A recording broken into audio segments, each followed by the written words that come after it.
America में आगे भी ब्याज दरें बढ़ने का सिलसिला रह सकता है जारी। अमेरिका में फेड के बयान के बाद बाजार में दबाव, निफ्टी 18,300 के नीचे, लेकिन बैंक निफ्टी आज भी कर रहा है आउट परफॉर्म।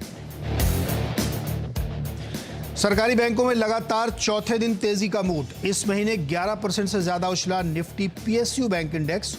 आज bank of India, union bank और सेंट्रल बैंक में 4 से 5% की तेजी।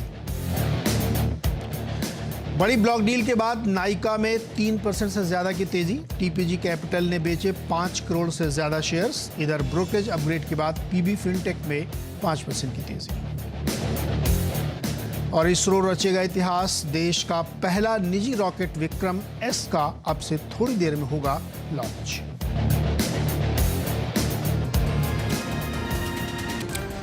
गौरव इस आज के मेहमान हैं, इनक्रेड इक्विटीज के वाइस प्रेसिडेंट हैं। और बाजार इस वक्त बहुत ही सुस्त लेकिन ऊपर से प्रेशर वाला। निफ्टी 48 पॉइंट नीचे है और बैंक निफ्टी फ्लैट बिल्कुल 8-10 पॉइंट ग्रीन में ट्रेड करा है। और बढ़ने घटने वाले शेयर्स की संख्या लगभग बराबर है, हालांकि घटने वाले थोड़े से ज़्यादा होंगे। तो फ्राइडे फीवर भी हो सकता है। गौरव, क्या मूड क्या है आज का मार्केट का? क्यों इतना सुस्त और ठंडा सा दिख रहा है? Good morning Neeraj ji. देखिए, एक अच्छी अपसाइड हमको देखने मिली है और पिछले अगर आप 4 दिन का देखेंगे डेटा तो कुछ ऐसा उत्साहजनक नहीं है, चाहे आप बुल हैं चाहे आप बेयर हैं। एक रेंज बाउंड ट्रेड ही रहा है। आज हमको थोड़ी फॉलोअप सेलिंग सेकंड डे देखने मिली, कल हमें टुवर्ड्स एंड प्रेशर देखने मिला था और आज अभी देखने मिल रहा है। इमीडिएट सपोर्ट्स की अगर बात की तो जैसे काफी अच्छी अपसाइड तो मल्टीपल सपोर्ट्स आपको देखने मिल जाते हैं। इमीडिएट सपोर्ट अगर देखा जाए तो 18,250 260 का है स्पॉट लेवल्स पे। तो सस्टेन अगर वहां पे होता है उसके ऊपर तो एक बाउंस बैक फिर आपको देखने मिल सकता है। तो यहाँ पे मैं ये नहीं कहूंगा कि चीजें खराब हो रही हैं सच, बट मैं इतना अग्रेसिवली यहाँ पे बुलिश भी नहीं हूँ जी। तो कोई स्टॉक आपको पसंद आया जो आपने ढूंढा हो, आपको ठीक लग रहा हो? जी, मुझे जो अच्छा लगा, अगर मैंने क्लाइंट्स को भी सलाह दी है एज अ डिस्क्लेमर, वो है एलिकॉन कैस्टल है। एक मिड कैप नाम है। काफी अच्छा ब्रेकआउट आपको यहाँ पे देखने मिल रहा है और यहाँ पे कपड़ा हैंडल पैटर्न का ब्रेकआउट हमको डेली चार्ट्स पे देखने मिल रहा है। दोबारा से बोलिए। अगर करंट जंक्शन पे आता है तो वीकली चार्ट पे आपको कपड़ा हैंडल का ब्रेकआउट देखने मिल जाएगा। तो हम यहाँ पे 15% 1150 तक के लेवल्स के हम लोग टारगेट्स के लिए प्ले कर रहे हैं। गौरव एक मिनट, गौरव रुकिए, आप नाम दोबारा से बोलिए। डॉक्टर साहब सुन नहीं पाए तो स्टॉक दिखा नहीं पाएंगे। नाम दोबारा से बोलिए। एलिकॉन कैस्टल है, ALICON। ALICON, एलिकॉन। एलिकॉन दिखाइए। एलिकॉन कैस्टल है जी। यस, एलिकॉन कैस्टल 1038 रुपये पर ट्रेड करा। या गौरव कंटिन्यू करिए, आप कुछ कमेंट्री दे रहे थे। जी। तो यहाँ पे अगर आप देखिए तो वॉल्यूम काफी अच्छे हैं। अगर आप सिर्फ आज का वॉल्यूम को साइड में रखिए, अगर आप पिछले 3-4 दिन की वॉल्यूम्स देखिए तो कंसिस्टेंटली है जो ये आपको देखने मिलेगा कि 20 DMA के ऊपर जा रहा है। वॉल्यूम पार्टिसिपेशन की बात कर रहा हूँ। यहाँ पे RSI देखिए तो ट्रायंगल ब्रेकआउट का देखने मिला है। RSI के अंदर कपर हैंडल पैटर्न को देखने मिला है डेली चार्ट्स पे। आज अगर यहीं पे बंद होता है तो वीकली चार्ट से भी हो जाएगा। आज फ्राइडे है तो आपका दोनों साइड आप डेली देखो वीकली देखो एक ही बात है। तो अच्छे ब्रेकआउट्स हैं, लाइफ लेवल्स पे है और काफी स्ट्रॉन्ग इसमें सेटअप नजर आ रहा है। तो यहाँ पे हम एक्सपेक्ट कर रहे हैं 1150 तक के लेवल्स, जो मुझे लगता है शॉर्ट स्पैन आपको देखने मिल सकते हैं। और जैसे मैंने कहा है डिस्क्लेमर, अपने क्लाइंट्स को हमने सलाह दी है एक टेक्नो फंडा रिपोर्ट बनाकर।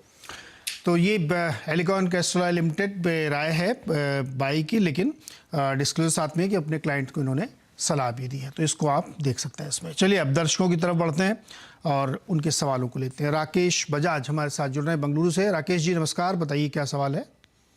सर नमस्ते। सर जी नमस्ते। सर मेरा NMDC का स्टॉक लिया हुआ है 180 पे 1.5 साल पहले।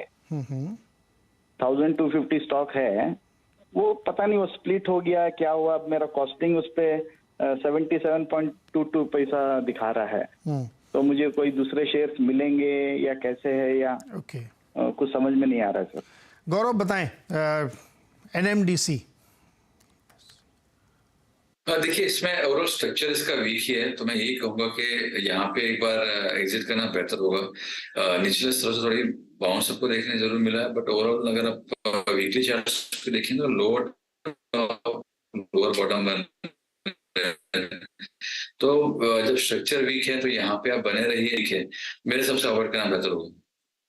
सर मेरा कंफ्यूजन ये है कि मुझे वो जी मैं वो कम हो गया वो हाँ इनका गौरव इसमें देखिए क्या चार्ट पे आधा हुआ है, इसमें कॉर्पोरेट एक्शन है कोई? जी इसमें कॉर्पोरेट एक्शन हुआ था, मुझे एक बार उससे चेक करना पड़ेगा कि इसमें क्या हुआ है, बट इसमें एक कॉर्पोरेट एक्शन था, हमने हमको पहले भी इस पे आया था क्वेरी क्लाइंट्स के थ्रू, तो मुझे एक बार देखना पड़ेगा उसमें। ओके ओके ओके ठीक है, मैं अभी इस पे रिप्लाई करता हूँ, आप इस पे कनेक्टेड रहिएगा तो हम लोग देखते हैं क्या इसमें कॉर्पोरेट एक्शन हुआ था।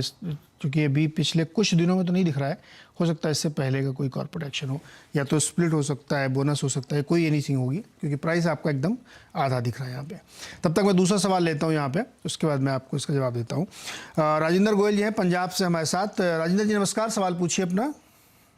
हाँ जी सर नमस्कार जी। जी सर मेरा सवाल वेदांता पे है। मेरे पास वेदांता के 80 शेयर हैं, 309 रुपए के हिसाब से लिए हुए हैं। तो मैं पूछना चाहता हूँ सर इसमें बने रहे हैं या निकल जाए? गौरव, वेदांता में क्या राय होगी आपकी? देखिए अगर आपका शॉर्ट टर्म का नजर है तो बने रहना चाहिए। लॉन्ग टर्म के लिए मैं ये नहीं हुआ स्टॉक खराब है, लेकिन ऊपर लेवल्स पे हटल आ जाएंगे। लेकिन अगर आपका नजर है शॉर्ट से मीडियम टर्म का तो यहाँ पे बने रहिए। 280 285 अच्छा सपोर्ट एरिया है, वो आपके लिए स्टॉप लॉसेस होंगे। ट्रायंगल ब्रेकआउट हमको देखने मिला था, उसके ऊपर ही सस्टेन कर रहा है, छोटा रिटेस्ट करके ऊपर गया है, तो सस्टेन अगर होता तो एक शॉर्ट टर्म में आपको अच्छी अपसाइड देखने मिल सकती है। मेरे हिसाब से आपको यहाँ पे बने रहना चाहिए। ओके इस पे बने रहना चाहिए वेदांता में आपको राजेंद्र जी, कोई दिक्कत नहीं दिख रही यहाँ पे। नेक्स्ट क्वेश्चन लेते हैं, रविकांत जी हैं पुणे से हमारे साथ। रविकांत जी नमस्कार, बताइए क्या सवाल है आपका? नमस्ते सर, मैंने जेंसर टेक्नोलॉजीज का लो लेवल पे 223 पे मैंने 50 स्टॉक लिया था। अब वो मोमेंट नहीं दिखा रहा है पिछले कुछ दिनों से। बताइए गौरव जी क्या किया जाए इस पे? उसमें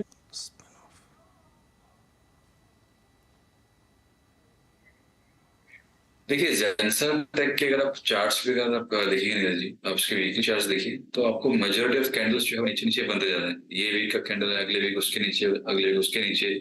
तो यहाँ पे मतलब लॉजिक ही नहीं बन रहा है बाय का, ना इसमें ब्रेकआउट हुआ है, ना ही इसके अंदर आपको मोमेंटम देखने मिल रहा है। तो मेरे हिसाब से यहाँ पे एक बार चाहिए तो आप 200 रुपए का स्टॉप लॉस लगा लीजिए। स्ट्रक्चर इसका मगर वीक ही है। ओके अच्छा, मेरे साथ लाइन में क्या जुड़े हुए हैं राकेश बजाज जी? राकेश जी आप हैं क्या लाइन पे? सर मैं लाइन पे हूँ सर।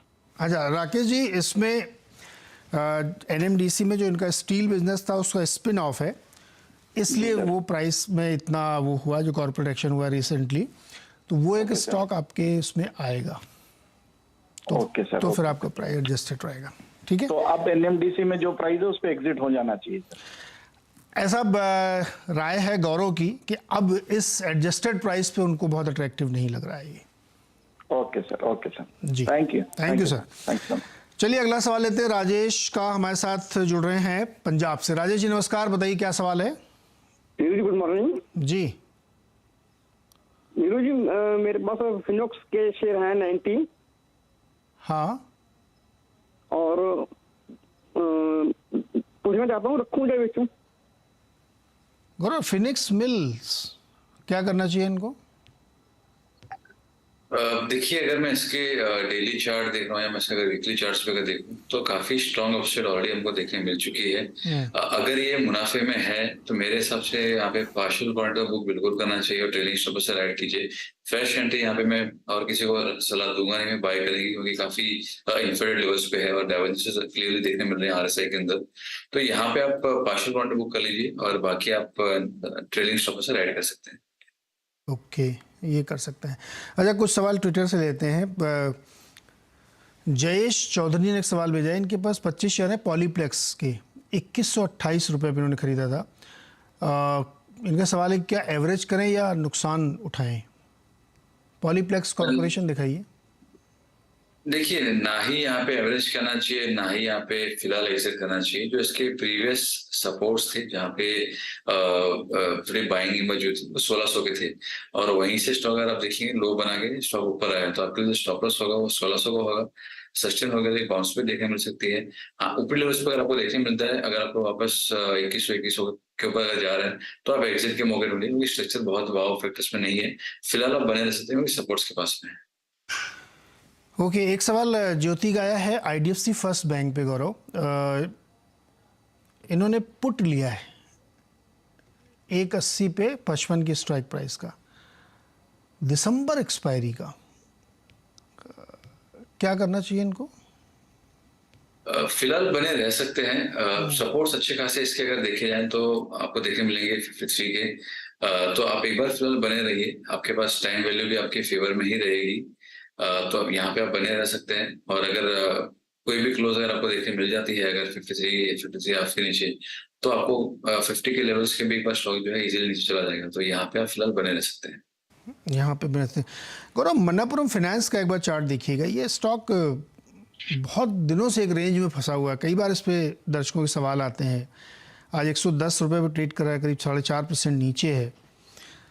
क्या इस पे ये अटक गया है क्या शेयर? देखिए, शॉर्ट टर्म में मैं कहूँगा कि अटकने के चांसेस हैं। प्रीवियस स्विंग हाई जो थे, अगर वीकली चार्ट्स देखेंगे, उसके ऊपर जाके एक अच्छे ब्रेकआउट के आसार देखे स्टॉक अभी नीचे आ रहा है। लेकिन अगर किसी का नजरिया एक साल उसके ऊपर का, तो मैं कहूँगा यहाँ पे ट्रेंड रिवर्सल दिखने मिला। तो अगर आप बात कीजिए कि लेटर पार्ट ऑफ 2021 एंड के अगर देखिए, जब यहाँ पे स्टॉक जो था वो 200 सवा 200 पे ट्रेड कर रहा था, वहां से जो डाउन ट्रेंड शुरू हुआ था उसका कंफर्मेशन आ गया ट्रेंड रिवर्सल का। तो यहाँ पे स्ट्रक्चर खराब बिल्कुल नहीं है। अगर किसी का नजर एक साल या उसके ऊपर का है, स्टॉक से थोड़ा डीप आएंगे तो कोई अगर डिक्लाइन देखने मिलती है आप बाय कीजिए। लेकिन अगर शॉर्ट टर्म का है तो मैं कहूँगा एक बार एग्जिट करना बेहतर होगा। ओके, जयदीप मोदी जी जानना चाहते हैं मिधानी पर 247 का प्राइस है इन्होंने, और 980 शेयर्स इन्होंने ले रखे हैं। एक महीने का नज़रिया जानना चाहते हैं, क्या होगा इसमें? देखिए, ये जो सारे स्टॉक्स हैं, मैं समझता हूँ एक महीने के नजरिए से आप मत रखिए। अगर मैं कह भी दूं चलो यहाँ से 250 हो जाएगा, तो ये कहने को 5% है, महीने भर में खराब नहीं है, लेकिन वो आपके लिए उतना ज्यादा वैल्यू क्रिएट नहीं करेगा। तो आप अगर एक महीने के नजरिए है तो आप ब्रेकआउट के स्टॉक्स लीजिए, रिवर्सल्स के स्टॉक लीजिए। आप जो स्टॉक भाग चुका है वो उसको चेज करके आप एक महीने के लिए प्ले मत कीजिए। यहाँ पे जो काफी स्ट्रॉन्ग हडल है वो 270 का है, और वहीं से वापस जो है रिवर्स किया है यहाँ पे, और अभी थोड़ा कंसोलिडेशन और रहेगा। तो महीने भर का अगर नजरिया है, एक बार एग्जिट करना बेहतर होगा। अगर आपका नजरिया एक साल से कम है तो भी एग्जिट करना बेहतर होगा। मुझे लगता है कि स्टॉक काफी अच्छी अपसाइड दिखाएगा, लेकिन उसमें थोड़ा समय लगेगा, 1-2 महीने के लिए स्टॉक नहीं है। ओके, एम्फेसिस पे एक सवाल है, जानना चाहते हैं निरंजन जी, और इन्होंने ले रखी है 144 की क्वांटिटी, और क्या करना चाहिए इनको? देखिए, यहाँ पे काफी क्रिटिकल सपोर्ट्स के आसपास में आ रहा था, आपको थोड़ा केयरफुल होना पड़ेगा। अगर यहाँ पे आज की जो क्लोज है या आने वाले सप्ताह में अगर क्लोज है, अगर वो 1900 के नीचे अगर आती है तो इस स्टॉक के अंदर दिक्कतें बढ़ सकती हैं। स्टॉक ऑलरेडी डाउन ट्रेंड में है और प्रीवियस स्विंग लो को भी तोड़ देगा। मेरे हिसाब से आपके लिए जो स्टिक स्टॉप लॉस होगा वो 1900 का होगा, नजदीक ही, यहाँ से 2-2.25% की बात कर रहा हूँ मैं। और उसको तोड़ दिया तो आप अगर एग्जिट करना बेहतर होगा। गौरव, आईएफबी इंडस्ट्रीज का चार्ट देखा आपने? बहुत ही जोरदार तेजी इसमें बनती हुई दिख रही है। कौन सा स्टॉक है आपने? आईएफबी इंडस्ट्रीज 1016 पे इस वक्त ट्रेड कर रहा होगा जी। तो अगर आप आईएफबी के चार्ट अगर देखेंगे तो आपको देखने मिलेगा कि एक 2-3 हफ्ते के रेंज में था, उसके ऊपर हुआ है, ब्रेकआउट्स हैं, वॉल्यूम पार्टिसिपेशन अगेन 20 डीएमए के ऊपर है। यहाँ पे अगर सस्टेन आज ब्रेकआउट होता है तो अच्छे मूवमेंट आपको देखने मिल सकते हैं, और 1055 तक के लेवल्स आपको यहाँ पे जा सकते हैं। यहाँ पे ब्रेकआउट्स के जो लेवल्स है वो 985 के थे, तो वो आपके लिए स्टॉप लॉस होगा।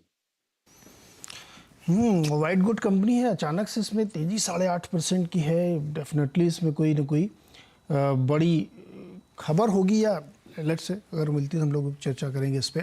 प्रवीण कुमार जी हमारे साथ हैं गुरुग्राम से। प्रवीण जी नमस्कार, बताइए क्या सवाल है आपका? जी सर, मैंने 100 से लिए हैं, अभी 100 के 580 के प्राइस पे, तो क्या करना चाहिए? विप्रो के? हाँ जी। गौरव, विप्रो में बहुत लोग सवाल पूछते हैं, इन्होंने 580 पे ले रखा है, ये तो बहुत नीचे आ गया है, क्या करें ये? जी, यहाँ पे मैं एक चीज दर्शाना चाहूंगी, आईटी स्पेस अच्छा लग रहा है, लेकिन जब आप आईटी स्पेस से आप कोई लेते हैं, आप देखिए कि वो अंडर परफॉर्मर रहा है, आउट परफॉर्मर रहा है। जो स्टॉक कंसिस्टेंट अंडर परफॉर्मर रहा है, वो अगर आप बाय करेंगे तो मैं ये नहीं कहता कि गिरेगा बहुत ज्यादा, बट आपके जो होल्डिंग पीरियड काफी बढ़ जाएगा। यहाँ पे मैं कहूँगा आप बने रह सकते हैं। मल्टी ब्रेकआउट जो थे उसके सपोर्ट्स पे आ रहा है, 350 के सपोर्ट है। आपके लिए जो स्टॉप लॉस होगा वो 350 होगा क्लोजिंग बेस के ऊपर, और आपको थोड़ा होल्ड करना पड़ेगा। अगर आपके 580 के टारगेट्स हुआ है तो आपको कम से कम 2 साल के लिए होल्ड करना पड़ेगा, और मुझे लगता है फिर बाउंस एक अच्छी आपको देखने मिल सकती है। गौरव, चूंकि आईटी में बहुत लोग सवाल पूछते हैं और सेक्टर भी एक मुश्किल के दौर से गुजर रहा है, क्या आपको इस पूरे स्पेस में कोई ऐसा स्टॉक लगता है जो इस वक्त किसी को लेना चाहिए और उस समय की पाबंदी नहीं, वो होल्ड कर सकता है 1 साल 2 साल 3 साल? अगर बड़े चार्ट पे कोई लॉन्ग टर्म के हिसाब से आपको कोई पैटर्न बनता हुआ दिखता हो किसी भी आईटी स्टॉक में?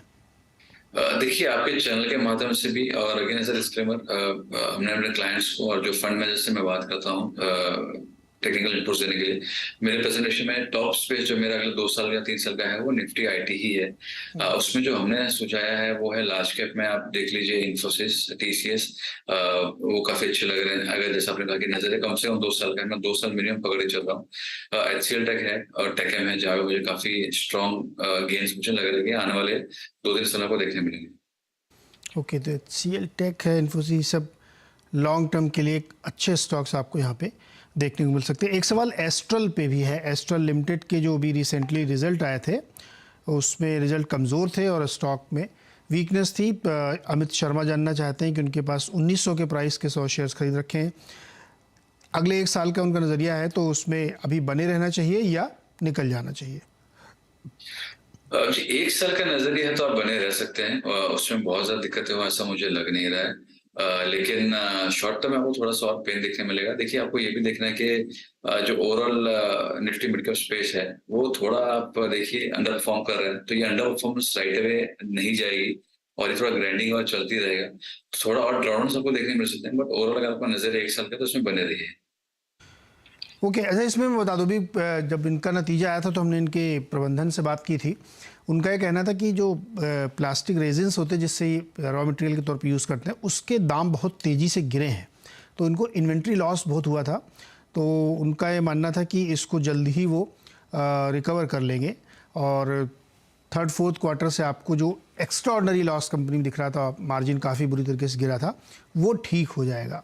तो ये एक फंडामेंटल राय इसमें उन्होंने दी थी, बताया था उन्होंने कि क्यों नतीजे इतने कमज़ोर आए थे। तो जैसे गौरव कह रहे हैं कि लॉन्ग 1 साल के लिए अगर आपका नज़रिया, तो कोई इसमें बड़ी दिक्कत नहीं दिखती। सत्येंद्र हमारे साथ जुड़ रहे हैं गुरुग्राम से। सत्येंद्र, सवाल पूछिए आप। सर, मेरे पास आईएफ का शेयर है, 160 के भाव पे 300 शेयर है सर। गौरव, IEX, इंडियन एनर्जी एक्सचेंज, क्या करना चाहिए? देखिए, यहाँ पे भी मल्टीपल क्वेरीज आते रहते हैं। मैं ये कहूंगा कि स्ट्रक्चर अच्छा तो नहीं है, लेकिन सपोर्ट्स के आसपास में है। जो अच्छे खासे सपोर्ट्स यहाँ पे आएंगे और इमीडिएट सपोर्ट्स जो आएंगे वो आपके होंगे तकरीबन 130 के। तो 130 के नीचे अगर जा रहा है तो एक बार आप उसको एग्जिट कीजिए। ऊपरी लेवल्स पर जाता है तो आप एक बार एग्जिट के मौके ढूंढिए। 150 का पहले काफी मेजर सपोर्ट था, ब्रेकडाउन हुआ, उसको रिटेस्ट किया, वापस नीचे आया है, तो स्ट्रक्चर वीक है। 150-55 के ऊपर क्लोजिंग है, फिर इसके अंदर थोड़ी जान आएगी, जब तक ये ऐसे लड़खड़ाता रहेगा। अच्छा, इस बीच अपडेट कर दूं मैं कि गिरावट थोड़ी और बढ़ गई है। निफ्टी करीब 77 पॉइंट नीचे है और बैंक निफ्टी में हालांकि उतनी गिरावट नहीं है, वो 60 पॉइंट कमज़ोर है और सेंसेक्स 250 पॉइंट नीचे है। क्या कुछ मौका बन रहा है क्या इसमें शॉर्ट करने का, गौरव? मैं यहाँ पे जैसे मैंने कहा, मैं बाय और डिक्लाइंस के लिए रखूंगा, क्योंकि अगर आप ओवरऑल देखेंगे ना, मल्टीपल सपोर्ट्स बनते हैं जब अच्छी राइज अगर देखने मिलती है। तो 18,200 के करीब अगर आता है तो आप बाय कीजिए। 18,400 का 450 का लक्ष्य होगा और आप 18,100 का स्टॉप लॉस रखिए। मैं ये स्पॉट लॉस की बात कर रहा हूँ। चलिए, जीके पांडा जी के पास चलते हैं। ये भी गुरुग्राम से। आज गुरुग्राम में बहुत छुट्टी है क्या गुरुग्राम में? पांडा जी नमस्कार सर। आज गुरुग्राम के लोग बहुत सवाल पूछ रहे हैं। नमस्ते सर। जी सर, मेरे पास एसबीआई कार्ड का है सर, 400 शेयर है। मेरा एवरेज है 990 का एवरेज है सर। कार्ड भी है क्या एसबीआई का? एसबीआई कार्ड है सर। है आपके पास? शेयर नहीं, एसबीआई का क्रेडिट कार्ड? कार्ड भी है सर। ओहो, गुड। तो 990 में ख़रीदा है आपने और अभी चल रहा है 790, 200 रुपये का नुकसान है। गौरव, SBI कार्ड में लोग स्पेंडिंग के डेटा तो बहुत आ रहे हैं, बहुत लोग खर्चा वर्चा कर रहे हैं, लेकिन स्टॉक नहीं चल रहा है इनका। खुद भी इनके पास एक कार्ड है, क्या करना चाहिए? देखिए, सबसे पहले तो इसकी हिस्ट्री थोड़ी लिमिटेड है, तो मैं लंबी अवधि का इसमें नहीं कह पाऊंगा। जो हिस्ट्री अवेलेबल है उसके हिसाब से अगर देखा जाए तो 700 पे का अच्छा सपोर्ट आ रहा है। स्ट्रक्चर अगेन अगर आप कहीं तो रेंज बाउंड रहेगा ये, और मुझे लगता है कि ये वहां से अगर आप 700 के करीब है और किसी वहां पे सस्टेनेबल होता है तो वहां से बाउंस एक 15-20% की फास्ट आ जाएगी, बट फिर वो जाके रेंज में रहेगा। तो इनको काफी पेशेंस रखना पड़ेगा और एक स्ट्रिक्ट स्टॉप लॉस 700 का मेंटेन करना होगा। 700 पे मेंटेन करिए, मतलब 90 रुपए के नीचे का स्टॉप लॉस, थोड़ा डीप है। जी, जैसे मैंने कहा कि यहाँ पे अगर स्ट्रक्चर ओवरऑल देखेंगे तो एक रेंज बाउंड ही है। मैं अगर उसके टाइट स्टॉप लॉसेस के देख भी लूं तो उतने मुझे नजर नहीं आ रहे। तो अगर आप लिस्टिंग जो हुई थी उसके बाद जो लोएस्ट लेवल थे अर्ली 2020, वहां से अगर आप ट्रेंड लाइन बनाते हैं और 2022 में जो लो बनाया था वहां से अगर आप कनेक्ट करते हैं तो वही एक मीनिंगफुल सपोर्ट बन रहा है, राइजिंग ट्रेंड का सपोर्ट जो मैं देख पा रहा हूँ। उसके बियॉन्ड सपोर्ट से मुझे फिलहाल नजर नहीं आ रहे। अच्छा, सपोर्ट इसमें थोड़ा दिक्कत है। तो पांडा जी, आपके लिए ये राय बन के आ रही कि आपको इसमें कैसे ट्रेड करना है, या अगर आप स्टॉप लॉस लगा के रुकें तो रुके रहें। गौरव, एक और शेयर पर नज़र डालते हैं, ल्यूमैक्स पे 1737 का प्राइस और 5% ऊपर है इस समय, पिछले 1 घंटे में 2.5-3% ऊपर। ये देखिए, ये वॉल्यूम हालांकि काफ़ी कम होता है ऐसे स्टॉक्स में, लेकिन क्यों इसमें कुछ चार्ट में कोई पैटर्न बन रहा है क्या नया? देखिए, कंसोलिडेशन काफी अच्छा था। 3-4 साल के कंसोलिडेशन से बाहर निकलने की स्टॉक जो है कोशिशें कर रहे हैं। यहाँ पे मैं राइट अवे नहीं कहूंगा, लेकिन 1820 का एक अच्छा ब्रेकआउट एरिया है जहाँ पे आपको कंसोलिडेशन एक अच्छा खत्म हो जाएगा। तो वॉल्यूम इसमें अच्छे हो रहे हैं और एक अच्छा स्ट्रक्चर भी है, बट प्रीएम्प्ट करना, और जब निफ्टी जो है थोड़ा ऊपर नीचे कर रहा है, मिड कैप इंडेक्स जो है थोड़ा सॉफ्ट है, तो प्रीएम्प्ट करना सही नहीं रहेगा। 1820 के ऊपर सस्टेनेबल होता है, मेरे हिसाब से काफी अच्छे ब्रेकआउट्स आपको देखने मिल सकते हैं। स्टॉक जो है काफी बड़ी अपसाइड दिखा सकते हैं, बट यहाँ पे मैं थोड़ा वेट करूंगा। 100 रुपए करेंगे। बैंक ऑफ महाराष्ट्र आपको ठीक लगता है क्या? 10% ऊपर है। जी बिल्कुल। तो मैं एक्चुअली जो आपने शेयर पूछा था, मैं सबसे पहले जो लेके था बैंक ऑफ महाराष्ट्र ही था। लेकिन मैं जब मेरे क्यूबिकल से निकल कर दूसरे आपके शो के लिए क्यूबिकल में आया, उतने में स्टॉक जो है 5-6% भाग गया था, मैंने फिर वो दिया नहीं। मुझे लगता है कि यहाँ पे एक 30 रुपए तक के लेवल्स आपको देखने मिल सकते हैं। इनफैक्ट अगर आप सेंट्रल बैंक देखिए, मेरे नजर में वो भी है। तो ये जो छोटे स्मॉल कैप PSU बैंक्स हैं, ये हाई रिस्क है, ये लास्ट में चलते हैं। तो मैं कहूँगा अगर आपके पास 100 रुपए, तो आप उसमें 10-15 रुपए डालिए, पूरा उसमें 100 रुपए मत डालिए। लोग 150 रुपए डाल देते हैं 100 रुपए की जगह पे, तो ये गलती मत कीजिए। But overall Maharashtra bank, IOB और सेंट्रल बैंक, ये तीनों काफी स्ट्रांग लग रहे हैं। जी, तो ये बैंक ऑफ महाराष्ट्र पर आय बन रही है। एक और क्वेश्चन लेते हैं, साहिलदा की हमारे साथ जुड़ रही हैं। बताइए क्या सवाल है आपका? सर, मेरे पास सेल है 1500 क्वांटिटी का 100 रुपए का रेट पे, तो उसको क्या रखना है या फिर होल्ड करना है या फिर बेचना है अभी का रेट में? 100 रुपए के प्राइस पे है सेल, 1500 शेयर इन्होंने ले रखे हैं। गौरव, मेटल सेक्टर बहुत ही अप्स एंड डाउन्स हो रहा है, और इसमें खासतौर पे स्टील कंपनीज पर अगर आप देखें तो काफ़ी ऊपर नीचे की हरकत है। क्या इनको इस पर बने रहना चाहिए, रोके रखना चाहिए? 100 की बाइंग है इनकी, लेकिन मेरे हिसाब से इसमें बने रहिए। आपका जो स्टॉप लॉस होगा वो 70 रुपए का होगा। यहाँ पे अगर आप सेल के चार्ट्स देखेंगे तो अगेन 2021 से जो डाउन ट्रेंड शुरू हुआ था 150 के आसपास से, यहाँ पे एक अप ट्रेंड कंफर्मेशन तो आ रहा है। तो आप 70 का स्टॉप लॉस है कि उसके नीचे अगर जाएगा तो एक बार फिर से दिक्कतें बढ़ सकती हैं, बट अगर इसके नीचे नहीं आता है तो इवेंचुअली आपका लेवल भी पार होना चाहिए। तो इसमें होल्ड कर सकते हैं, कोई दिक्कत नहीं है इसमें। योगेश शर्मा पटियाला से हैं, और GNFC के 100 शेयर हैं इनके पास 688 के प्राइस पे, और खरीदना चाहते हैं। काफी पिटा हुआ स्टॉक है और एक वॉल्यूम के साथ में गिरा है स्टॉक। यहाँ पे जो एकदम क्रिटिकल हर्डल है, सपोर्ट्स है, मैं कहूँगा वो 520 के हैं। उसके नीचे अगर जाएगा तो आप एग्जिट कीजिए, आपके लिए स्ट्रिक्ट स्टॉप लॉस वही होगा। एवरेज कर सकते हैं क्या इसमें? तो और खरीदने के मूड में डबल मैं जैसे आपसे पहले भी कहा है नीरज जी कि मैं गिरते हुए स्टॉक्स को एवरेज करने के जनरली फेवर में नहीं रहता हूँ। लेकिन मन तो ललचाता रहता है ना कि आधा हो गया, चलो और खरीद लेते हैं, एवरेज कर लेता है इसको। जी बिल्कुल, ये आपने जो कहा बिल्कुल सही कहा, लेकिन जब तक आधा होता है उसके लिए लोग इंतजार ही नहीं करते हैं। लोग 10% नीचे एवरेज करना चालू करते हैं, उसके 10% नीचे एवरेज करना चालू करते हैं। तो जनरली जो क्वांटिटी अगर मैं एवरेज के लिए रखा था कि 100 क्वांटिटी एवरेज करूंगा, जब वो लेवल आता है जैसे 50% आया, मेरे पास पैसे उतने होंगे मैं 5-6 ले पाऊंगा, तो लोग पहले ही एवरेजिंग करना शुरू कर देते हैं। दूसरा जो मैंने पहले भी कहा है नीरज जी के एवरेजिंग अगर आप करें उसके लिए एक काफी स्ट्रॉन्ग रीजन होना चाहिए कि मैं क्यों कर रहा हूँ। क्या वहां से रिवर्सल्स है, नीचे गिर चुका है, यहाँ से रिवर्सल हो रहा है, या मेजर सपोर्ट्स पे आ रहा है, तो मैं करूंगा। तो मैं वही कह रहा हूँ जैसे कि 520 का अगर आप देखेंगे तो मेजर सपोर्ट लेवल्स वगैरह है, तो जब तक वो पार अगर उसको अटेम्प्ट करता है, 520 आता है, वहां पे सस्टेन करके ऊपर जाना शुरू करता है, तब मैं यहाँ पे एवरेजिंग की सलाह दूंगा। मैं वो एक प्रोसेस होगा एवरेजिंग का। मैं राइट अवे एक प्राइस देके कि मेरे भाव से आधा हो गया या 1/4 हो गया या 1/3 हो गया, मैं वो सबसे एवरेजिंग की सलाह नहीं दूंगा।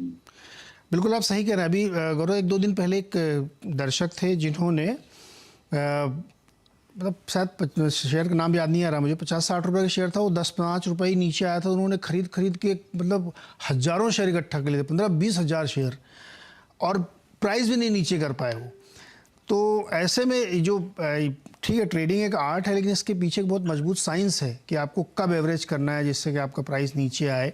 तो ये भी जो गौरव ने समझाया उसको बहुत ध्यान से समझना चाहिए। अच्छा, वरुण शुक्ला जी ने सवाल भेजा है, ये इनके पास NHPC के 100 शेयर हैं, LIC के हैं, BHEL के हैं। इनको हमने एक बार जवाब दिलवाया था, लेकिन एक बार फिर से इनका मन कर रहा है कि ये फिर से जवाब चाहते हैं। बताइए NHPC और LIC और BHEL में क्या बने रहना चाहिए इनको? अगर आपका शॉर्ट टर्म का नजरिया है तो एक बार एग्जिट कर लीजिए, लेकिन अगर आपका नजरिया 1 साल 2 साल उससे ज्यादा का है तो आप यहाँ पे बिल्कुल बने रह सकते हैं। जी अच्छा, एक क्वेश्चन और फटाफट लेते हैं। पुणे से मनोज जी का सवाल है, लेमन ट्री में क्या इनको 1 साल में 30% का रिटर्न मिल सकता है? देखिए मैं कहूंगा कि स्ट्रक्चर अच्छा है, ब्रेकआउट्स वाला इसमें अच्छे हो रहे हैं, बट किसी के लिए कहना कि 1 साल के अंदर 30% रियलिस्टिक होना चाहिए। एक साल में 30% काफी हम बड़े टारगेट्स की बात कर रहे हैं। हम स्ट्रक्चर अच्छा है, 30% आ सकता है, बट आप 1 साल क्यों रख रहे हैं? अगर आप 1 साल से ज्यादा भी रखेंगे आपको लॉन्ग टर्म टैक्स तो उतना ही लगने वाला है। तो आप 1 साल का नजरिया मत रखिए। आप जो 30% प्ले करें फिर भी ठीक है, बट थोड़ा नजरिया लंबा रखिए। मुझे लगता है कि यहाँ पे अच्छा मोमेंटम आ रहा है, इसको आप राइड कीजिए, शायद उससे ज्यादा भी मिल जाए आपको। बिल्कुल, नज़रिया थोड़ा लंबा रखिए। कई बार क्या होता है, एवरेज रिटर्न देखा था, एब्सोल्यूट टर्म में 30% के रिटर्न प्रोटेक्शन करना थोड़ा सा डिफिकल्ट होता है, खासतौर पे इस मार्केट में जहाँ पे इतनी ज़्यादा वॉलेटिलिटी देखने को मिल रही है। इस बीच बाजार में गिरावट बढ़ी ही है, निफ्टी 82 पॉइंट नीचे है, और बैंक निफ्टी लेकिन सस्टेन करने की कोशिश कर रहा है, उसमें भी उतनी ही गिरावट है। तो अगर आप बेस पे देखेंगे तो निफ्टी बैंक में बिल्कुल गिरावट ना के बराबर है। गौरव, बहुत बहुत शुक्रिया हमारे साथ जुड़ने के लिए और दर्शकों की मदद करने के लिए। तो इस मोड़ पे बाजार को छोड़ते हैं, थोड़ा सा चैलेंजिंग है क्योंकि एडवांस डिक्लाइन भी अब थोड़ा सा ज़्यादा हो गया है। 1700 शेयर कमज़ोर हैं, 1000 शेयर बढ़ने वाले हैं, तो एडवांस डिक्लाइन 1:1.6 हो गया है। ये भी एक दिक्कत, ये क्रॉस जो बना है ना, ये दिखाता है कि गिरने वाले शेयरों की संख्या बढ़ रही। ब्रॉडर मार्केट में बिकवाली है, मिड कैप में सबसे ज़्यादा कमज़ोरी है। छोटा सा ब्रेक के बाद खिलाड़ी नंबर 1।